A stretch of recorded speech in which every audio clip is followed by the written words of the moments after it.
Hi అండి, welcome to my channel. అందరికీ good morning. నేను మార్నింగ్ లేస్తేనే ఫేస్ వాష్ చేసుకొని వంటింట్లోకి వెళ్తానండి. వంటింట్లో మొత్తం నైట్ క్లీన్ చేసేసాను. సామాన్లు కడిగేసి దోసపిండి అండి, అది స్టవ్ మొత్తం తుడిచేసేసాను. షింక్ కూడా నీట్గా పెట్టేసాను అనమాట. మనం ఇలా నైట్లో మొత్తం శుభ్రం చేసుకున్నామనుకో మార్నింగ్ తొందరగా టిఫిన్ చేసుకోవచ్చు అండి. పల్లీల చట్నీ ప్రిపేర్ చేస్తున్నాను. దాంట్లోకి పచ్చి కొబ్బరి ఒక చుప్ప యాడ్ చేస్తున్నాను, ఎందుకంటే చాలా బాగుంటుందండి. హోటల్లో చట్నీ లాగా ఉంటుంది. మా పిల్లలకి చాలా ఇష్టం, అందుకే ఇలా చేస్తాను. ఇప్పుడైతే మిక్సీ పట్టేస్తాను.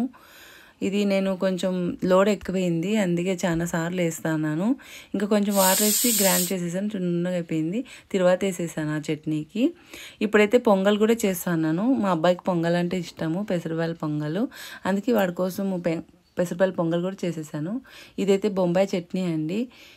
ఈ చట్నీ కూడా దోశలోకే, బొంబాయి చట్నీ దోశలోకి అనమాట.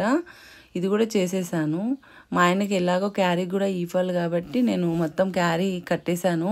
మా అబ్బాయికి లేట్ అయిపోయింది స్కూల్కి, ఈరోజు లేట్గా లేసాను కాబట్టి ఇంక నేనే వచ్చాను బజార్లోకి.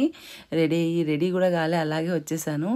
ఇప్పుడైతే చూడండి, మా ఆయన బస్తీగా అటు వెళ్తున్నాడు. ఇంక నేను పిలిచాను, ఇటు చూసి వస్తున్నాడు నా కోసము. క్యారీ అయితే ఇచ్చేసానండి మా ఆయనకి.